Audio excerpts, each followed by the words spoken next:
A lo largo de la historia, grandes imperios han surgido y caído. Reinos enteros han desaparecido sin dejar rastro. Y el destino del mundo, más de una vez, se ha decidido en el campo de batalla. No todas las guerras son recordadas. Algunas quedaron enterradas en los libros, opacadas por nombres más conocidos, pero eso no las hace menos importantes. En este recorrido, exploraremos batallas que cambiaron el curso de la historia humana, enfrentamientos decisivos que, a pesar de su impacto, siguen siendo desconocidos para la mayoría, desde las llanuras de Asia Central hasta las costas del Caribe. Estas batallas definieron fronteras, derribaron imperios y marcaron el comienzo de nuevas eras, porque a veces, una victoria olvidada puede haber salvado a un continente, y una derrota silenciosa puede haber sellado el destino de millones. Este es un viaje al otro lado de la historia, al lugar donde se decidieron los futuros, sin que el mundo lo supiera. Batalla de Talas, 751 después de Cristo. Desde el año 618 hasta el 907, el Imperio Tang gobernó gran parte de Asia. Fue una de las civilizaciones más avanzadas de su tiempo. Sus rutas comerciales llegaban hasta Persia, la India y el Mediterráneo. En el siglo VIII, los ejércitos del Califato Abbasí comenzaron a expandirse por el oeste asiático. Sus líderes soñaban con dominar las antiguas rutas de la seda y extender el Islam más allá de Persia. En el año 751, dos mundos chocaron. En las orillas del río Talas, en lo que hoy es Kirguistán, por un lado, el imperio chino de los Tang, por el otro, las fuerzas del Califato Abbasí, aliadas con tribus turcas locales. La batalla fue brutal. Miles de hombres combatieron durante 5 días. En medio del caos, las tribus aliadas traicionaron a los chinos y cambiaron el curso del enfrentamiento. El ejército Tang fue derrotado, y con él, la influencia china en Asia Central comenzó a desaparecer. Pero la verdadera consecuencia no fue solo militar.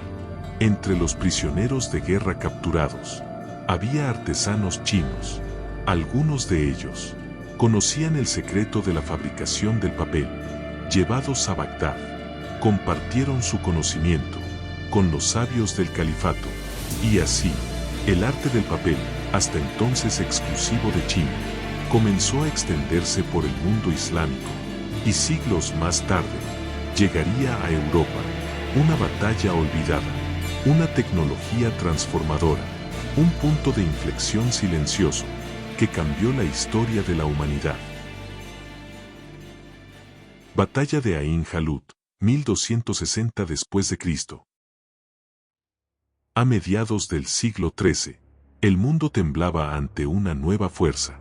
El Imperio Mongol, fundado por Gengis Khan, se expandía como un fuego imposible de apagar. Desde China hasta Europa del Este, los mongoles arrasaban ciudades, aniquilaban ejércitos y reducían imperios a cenizas. En el año 1258, la ciudad de Bagdad fue destruida, la capital del mundo islámico, devastada en solo unos días. Los mongoles avanzaban hacia Egipto, el corazón del mundo árabe. Un nuevo objetivo parecía inevitable, pero en el año 1260, algo ocurrió. En los valles cercanos a Ain Jalut, al norte de Palestina, se encontraron dos fuerzas desiguales. Por un lado, los mongoles, dirigidos por Kitbuka, un general despiadado y brillante. Por el otro, el sultanato mameluco de Egipto, bajo el mando de Qutuz y su comandante, Baibars. Los mamelucos eran esclavos guerreros liberados, entrenados para combatir, sin más patria que la lealtad. A pesar de estar en desventaja numérica, los mamelucos utilizaron una táctica audaz. Simularon una retirada para atraer a los mongoles a una trampa en terreno montañoso. La emboscada funcionó. Los mongoles, por primera vez, fueron completamente derrotados en campo abierto. Kitbuka fue capturado, y ejecutado. La victoria en Ain Jalut fue más que una batalla ganada. Fue el fin de la expansión mongola hacia el oeste. Egipto y el resto del mundo islámico fueron salvados de una conquista total. Fue también la primera gran señal de que los mongoles no eran invencibles. Una batalla que no figura en muchas crónicas, pero sin ella, el mundo árabe, y tal vez Europa, habrían tenido otro destino. Batalla de Lechfeld, 955 después de Cristo. Durante el siglo X, gran parte de Europa vivía bajo amenaza constante.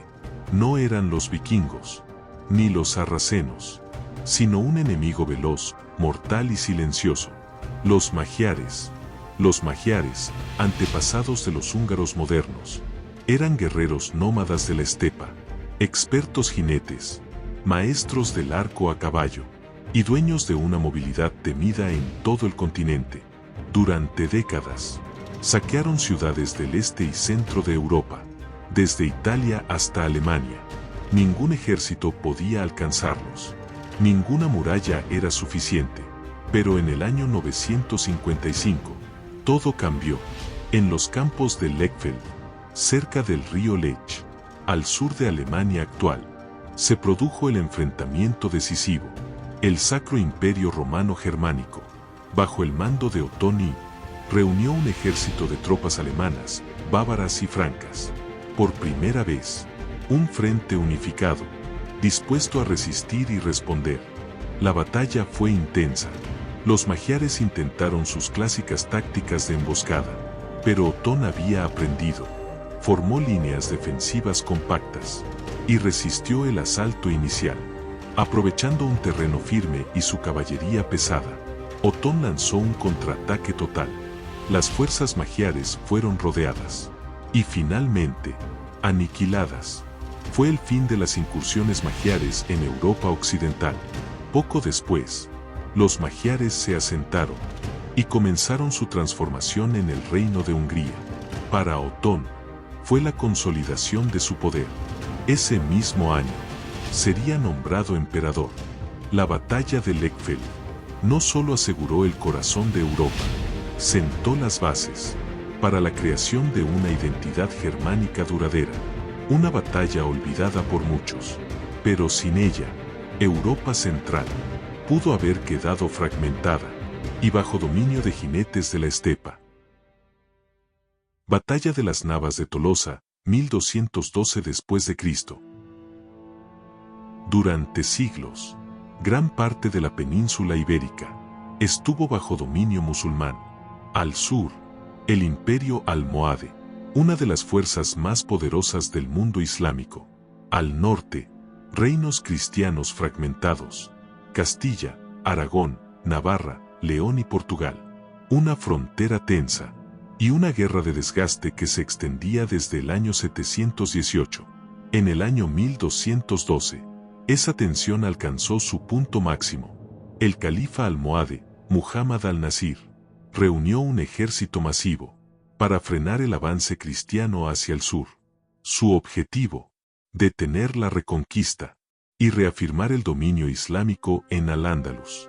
Los reinos cristianos, ante la amenaza común, hicieron lo impensable. Se unieron. Castilla, dirigida por Alfonso VIII, Aragón, con Pedro II, y Navarra, con Sancho VII. Miles de caballeros, infantería y tropas auxiliares marcharon juntos hacia el sur. El 16 de julio de 1212, cerca de Despeñaperros, en la región de Jaén, se libró la batalla de las Navas de Tolosa. El ejército almohade estaba atrincherado, con filas compactas protegidas por cadenas, y un cuerpo de élite guardando al califa. La lucha fue intensa y desigual, pero en un giro inesperado, las tropas navarras rompieron el cerco enemigo y llegaron hasta el corazón del campamento almohade. El ejército musulmán colapsó. Miles murieron o huyeron hacia el sur. Fue una victoria aplastante para los reinos cristianos. A partir de ese momento, el dominio musulmán en la península ibérica empezó a retroceder de forma irreversible. En menos de 3 siglos, el reino de Granada sería el último en caer, y la reconquista llegaría a su fin. Las Navas de Tolosa fue más que una victoria militar, fue un punto de quiebre, el día en que los reinos cristianos, divididos durante siglos, avanzaron juntos hacia un nuevo destino, una batalla olvidada fuera de España, pero sin ella, el mapa de Europa hoy sería muy diferente. Batalla de Cartagena de Indias, 1741. En el siglo XVIII, el Imperio Británico estaba en plena expansión. Su poder naval dominaba los océanos, y su ambición miraba hacia el Caribe. En 1739, Inglaterra declaró la guerra a España, una guerra colonial, con un nombre peculiar, la Guerra del Asiento. Su objetivo principal, arrebatarle a España sus puertos estratégicos en América.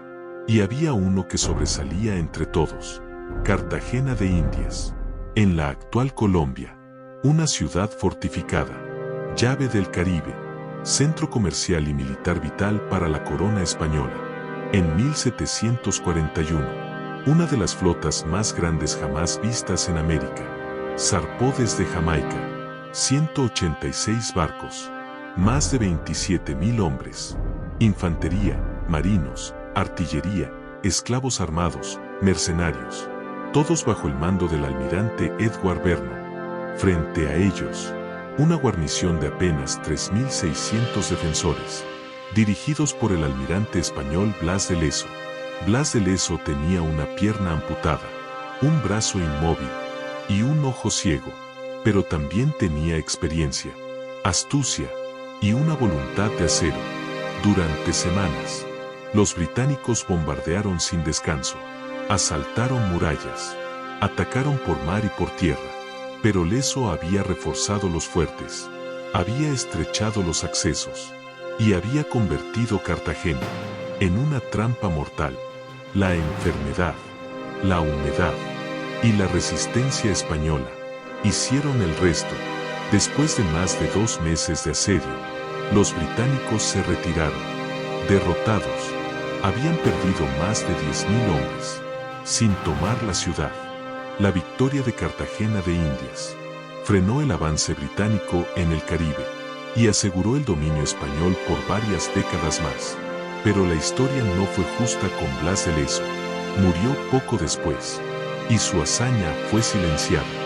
Durante generaciones, una de las mayores derrotas de Inglaterra, una de las más grandes defensas de América, y una batalla que cambió el curso del poder naval en el Nuevo Mundo.